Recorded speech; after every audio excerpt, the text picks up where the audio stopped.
Queridos hermanos de la Iglesia Redentor y amigos que nos escuchan domingo a domingo, muy buenos días. Dios los bendiga. Hoy voy a hablar de la carta que el apóstol Pablo le escribe a Filemón, a uno de sus compañeros en el ministerio. La prédica de hoy la he titulado Una lección viva del perdón. Oremos. Amado Padre, Dios Todopoderoso, te damos gracias, Señor, por este hermoso día de vida que nos das y por la bendición que tenemos de poder escuchar y meditar en tu palabra. Te pedimos, Señor, que nos guíes y nos ayudes a poder comprender, Señor, lo que tú nos quieres hablar en esta mañana. Prepara nuestras mentes, Señor, y haz sensible nuestros corazones, Señor, para poder recibir tu palabra. Te lo pedimos en el nombre de Jesús, nuestro Señor y Salvador. Amén. Leamos Filemón, capítulo 1. Leamos los 3 primeros versículos.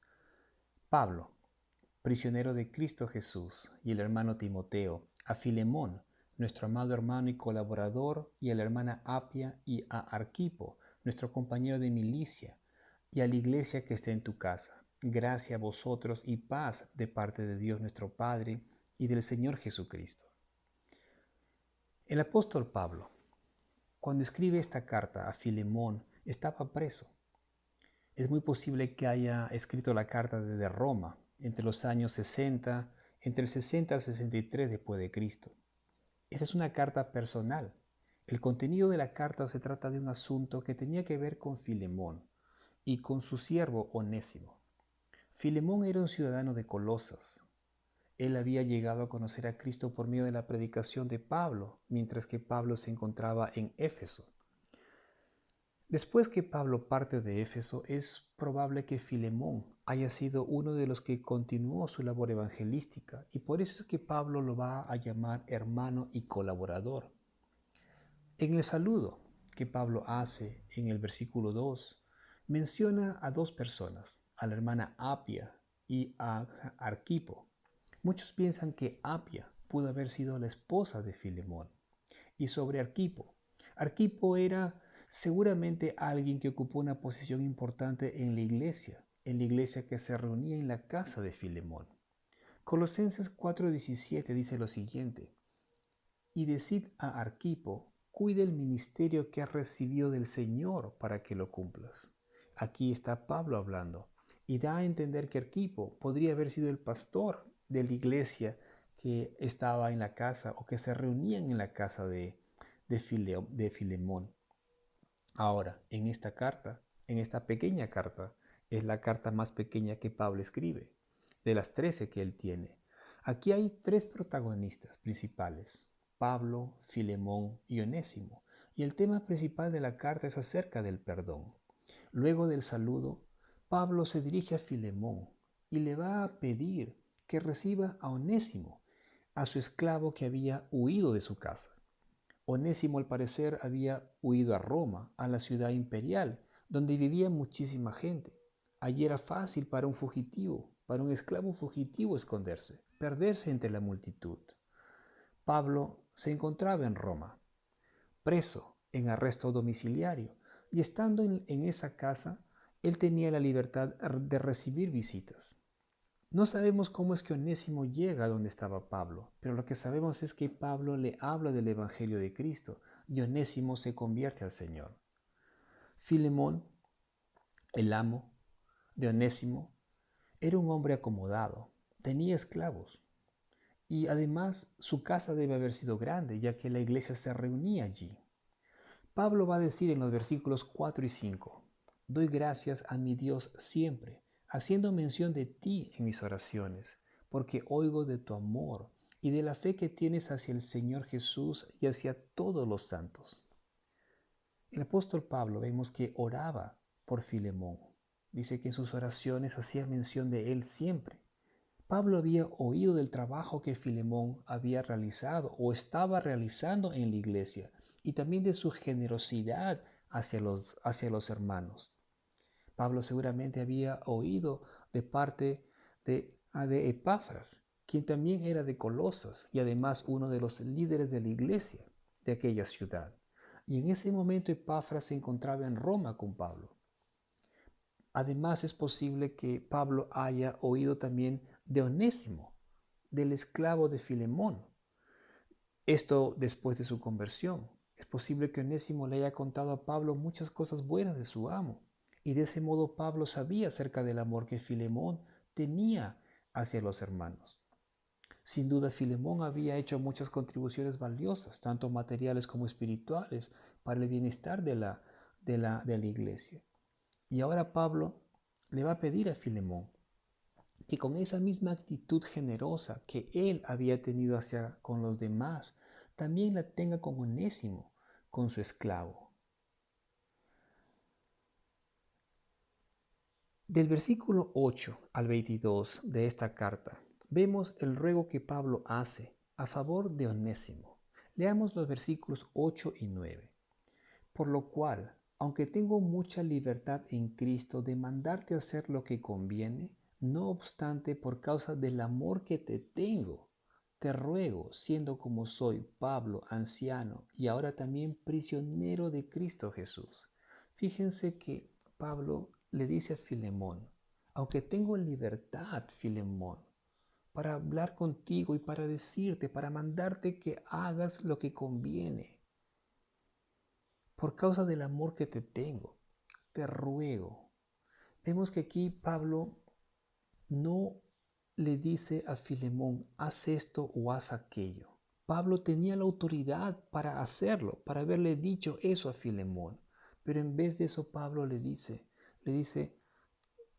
te ruego, Filemón, que así como has mostrado amor hacia los demás, ahora hagas lo mismo con Onésimo. Muéstrale amor también a él, perdónalo. No sabemos exactamente qué había hecho su esclavo, Onésimo. Es muy probable que haya robado algo de la casa, que haya tomado o que le haya causado un daño a Filemón y por eso es que él huye. Eso es prácticamente lo que sabemos. Simplemente sabemos que Filemón estaba molesto, que estaba dañado por algo que había hecho su esclavo. Pero vemos que aquí Pablo va a interceder, le va a decir a Filemón, te ruego por él. En el versículo 10 le dice, te ruego por mi hijo Onésimo, a quien he engendrado en mis prisiones. Pablo intercede por él. Y fíjense también cómo es que Pablo tiene un gran afecto por Onésimo, a quien lo va a llamar mi hijo Onésimo. Y es que en realidad lo era su hijo espiritual. Onésimo había llegado a conocer a Cristo por medio de Pablo, por medio del ministerio de Pablo en la prisión. Y por eso es que también Pablo va a decir acerca de Onésimo, a quien he engendrado en mis prisiones. Es muy posible que Onésimo haya conocido a Pablo, o por lo menos lo haya visto antes cuando estaba en la casa de su amo, y que también haya oído de cierta manera el evangelio que Pablo predicaba. Y al llegar a Roma como un fugitivo y estando en aprietos, Onésimo debe haber buscado a Pablo, debe haber buscado un lugar en donde refugiarse. Y Pablo, al tenerlo con él, es que le comparte el evangelio. Y la vida de Onésimo es transformada. Pablo en el versículo 11 le dice a Filemón, y aunque en otro tiempo te fue inútil, refiriéndose a Onésimo, aunque en otro tiempo Onésimo te fue inútil, ahora nos es útil a ti y a mí.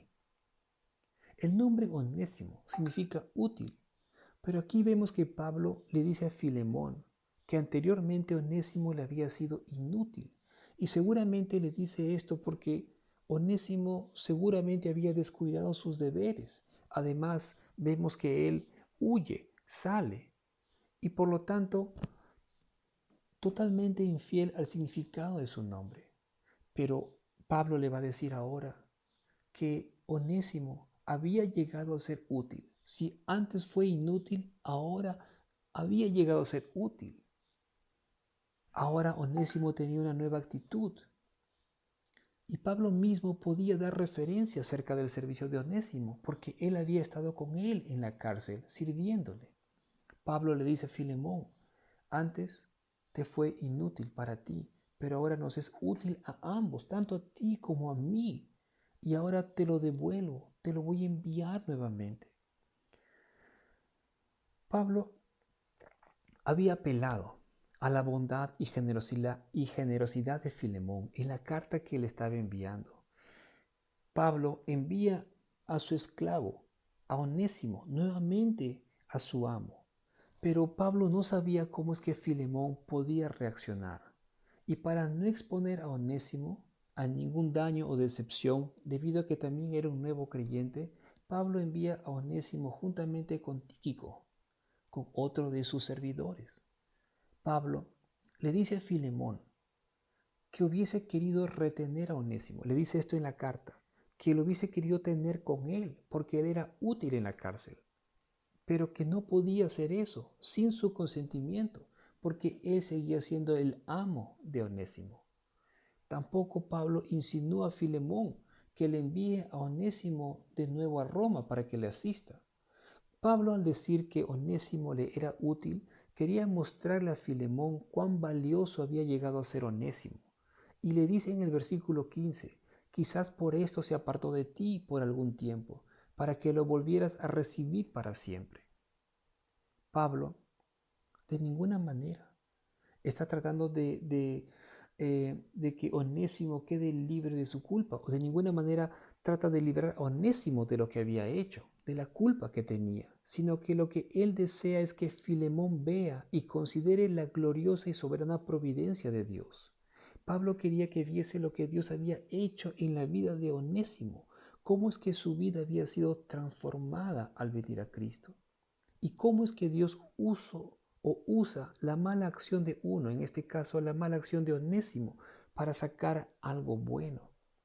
Y a veces, hermanos, Dios puede usar nuestros problemas, eh, nuestras tragedias, y sacar algo bueno de eso, aunque nosotros no lo veamos así o no lo entendamos así en ese momento. Podemos ver eso en la vida de José, el hijo de Jacob. José fue vendido por sus hermanos a los ismaelitas, y los ismaelitas a su vez lo vendieron a un oficial del faraón, a Potifar. José en Egipto pasó por momentos muy difíciles, muy duros. Su vida fue de mal en peor, pero de un momento a otro José fue tocado, fue colocado, mejor dicho, como el segundo en autoridad en Egipto, después del faraón. Después de un tiempo, vino una hambruna muy grande sobre toda la tierra. Y Jacob, su padre, que vivía en Canaán, envió a sus hijos, a los hermanos de José, a comprar alimentos a Egipto. Ellos, por supuesto, no esperaban, no sabían de que José estaba allí. José, al ver a sus hermanos, los reconoció y les dice, acercaos a mí, yo soy vuestro hermano José, a quien vosotros vendisteis a Egipto. Sus hermanos se asombraron, se atemorizaron al oír eso. Pero José les dijo, ustedes tramaron mal contra mí, pero Dios lo usó para bien. No fueron ustedes los que me enviaron aquí, sino Dios. Y podemos ver que Dios puede utilizar una situación mala y usarla para algo bueno.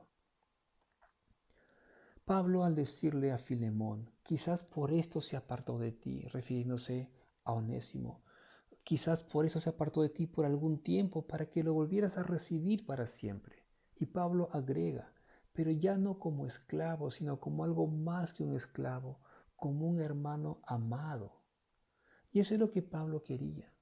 Pablo quería de que Filemón lo pudiese recibir y tratarlo con respeto, con dignidad. Entre Filemón y Onésimo existía una doble relación, la de amo y siervo, pero también la de hermanos en Cristo. Pablo le dice a Filemón en el versículo 17, si me consideras, Filemón, como un compañero, acéptalo, acepta a Onésimo como si me aceptarías a mí mismo. Pablo le está diciendo, yo sé, Filemón, que si yo voy a visitarte, si yo voy a tu casa, tú me prepararías un cuarto, tú me recibirías muy bien, pero de la misma manera que harías conmigo, hazlo también con Filemón, perdón, con Onésimo. Lo que Pablo quería, lo que él buscaba, era que haya comunión entre ellos, entre estos hermanos, que haya una completa reconciliación, ya que ahora ellos eran hermanos en la fe. Pablo No quería dejar nada al aire, ni que haya ningún motivo para que pudiese arruinar la relación entre ellos. Y por eso es que Pablo le dice a Filemón, si Onésimo te ha perjudicado, de alguna manera, de alguna forma, o si él te debe algo, cárgalo a mi cuenta. Fíjese lo que le dice Pablo. Dice, yo te lo pagaré, yo mismo te lo daré, si en caso él te ha causado daño. Fíjense el amor de Pablo por estos hermanos, por ambos. Pablo se preocupaba tanto por Filemón como también por Onésimo. Y por la confianza que Pablo tenía con Filemón, porque eran compañeros de milicia, compañeros en el Evangelio, y por el amor que él sentía por él. Pablo quería que Filemón entienda algo importante, muy importante, y era que Filemón había llegado a conocer a Cristo por medio de Pablo, había llegado a ser salvo por medio del Evangelio que él había escuchado de parte de él, de Pablo. Y por lo tanto le dice, tú me debes mucho más, Filemón.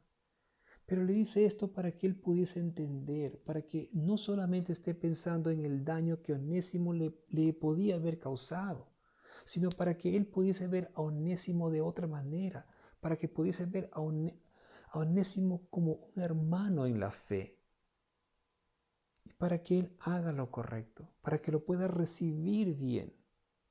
Pablo le dice, recrea mi corazón en Cristo, Filemón. En otras palabras, conforta mi interior, conforta mi corazón. Pablo, en el versículo 21 le dice, te estoy escribiendo confiando en tu obediencia, sabiendo que harás aún más de lo que te digo. Las escrituras no nos dan ninguna información sobre si Filemón actuó o no en conformidad con el pedido, con el ruego de Pablo. Pero Pablo confiaba que Filemón haría lo correcto y que haría aún más de lo que Pablo le estaba pidiendo, de lo que Pablo le había dicho. Y así como Filemón y Onésimo, yo creo que todos en algún momento podemos haber tenido alguna situación, algún problema con alguien. Y tal vez salimos perjudicados, afectados. Y a lo mejor no hemos podido perdonar esa situación hasta ahora. A lo mejor aún tenemos dolor en nosotros, molestia, aunque nosotros no lo digamos. Pero ¿saben algo, hermanos? No podemos vivir huyendo ni negando las cosas. Debemos afrontarlas. Onésimo quiso huir, como también lo quiso hacer Jonás. Pero vemos que el Señor en ambos casos los regresó al lugar donde deberían estar. No podemos huir de la situación, sino que debemos afrontarlas. Dios, por medio del apóstol Pablo, no solo trató con Onésimo, sino que también lo hizo con Filemón. Ambos, ambos tenían que darse cuenta del error o de las cosas que ellos tenían que hacer. Y el fin de todo era que ellos pudiesen reconciliarse nuevamente, porque eran hermanos en Cristo. Nosotros también, hermanos, debemos aprender a perdonar y hacer lo bueno, a pesar que podamos ser defraudados o decepcionados en algún momento. Y cuando se nos haga difícil hacerlo, y creo que a la mayoría o a todos se nos hace difícil no pensar en el daño u ofensa que alguien nos puede hacer. Pero cuando eso suceda, recordemos lo que dice Colosenses 3:13. De la manera que Cristo os perdonó, así también hacedlo vosotros. ¿Cuántas cosas no nos ha perdonado el Señor? Y eso sin que nosotros lo merezcamos. No merecíamos, no merecemos el perdón de Dios, pero aún así Dios nos perdona. Y de la misma manera que Dios nos perdona, así también nosotros debemos perdonar a los demás. Quiero terminar con una pequeña historia. Algunas iglesias antiguas, especialmente en los pueblos, tienen una torre o a veces dos, una a cada lado. En esas torres hay una campana que la hacen sonar cada hora o a una hora determinada. Una persona sube y tira la cuerda, jala la soga para hacer sonar la campana. Ding dong, ding dong. Mientras que la persona tiene la soga en su mano, la campana sigue sonando. Pero en el momento que la persona suelta la soga El sonido de la campana continúa, pero es cada vez menor o más lento. Ya no es ding dong, sino ding dong, ding dong. Y así, el sonido es cada vez más espaciado hasta que deja de sonar. Algo así sucede con el perdón. Si tú perdonas, si sueltas la soga, el sonido de la campana no va a parar de una vez, pero será cada vez más distanciado. Pero si tú no sueltas la soga, si tú no perdonas, el sonido de la campana no va a parar. Al perdonar, al soltar la soga, el dolor que tienes dentro va a desaparecer en algún momento. Pero si no sueltas la soga, el dolor nunca va a desaparecer. Suelta la soga, querido hermano, querida hermana. Perdona a los que te han lastimado y ese dolor que sientes dentro de ti un día desaparecerá. El sonido parará. Oremos. Amado Padre, te damos gracias, Señor, por la bendición que tenemos, Señor, de poder escuchar tu palabra y meditar en ella, aprender de ella, Señor. Tu palabra, Señor, es alimento de nuestras almas. Te pedimos, Señor, que guardes nuestros corazones, Señor, y nos ayudes a poder perdonar, Señor, a poder perdonar así como tú nos perdonas, Señor, tantos errores que cometemos. Restaura, bendito Padre, toda relación que esté resquebrajada, Señor, entre esposos, entre padres e hijos, entre hermanos en la fe. Te pido, Señor, que bendigas la vida de cada uno de mis hermanos, Señor. Que nos ayudes, Señor, a mantenernos firmes en tus caminos, Señor. Que nuestros ojos siempre estén, Señor, enfocados en ti, bendito Padre. Y también te pido, Señor, por todas aquellas personas que han escuchado tu palabra, Señor, pero que aún no te conocen, Señor, para que puedas, para que puedan sentir tu amor, Señor, para que puedan experimentar tu perdón. Ten misericordia de ellos, bendito Padre, y guárdalos, cuídalos, Señor, tráelos hacia ti. Te damos gracias por todo, bendito Señor. Te pedimos todo esto en el nombre de Cristo Jesús, nuestro Señor y Salvador. Amén.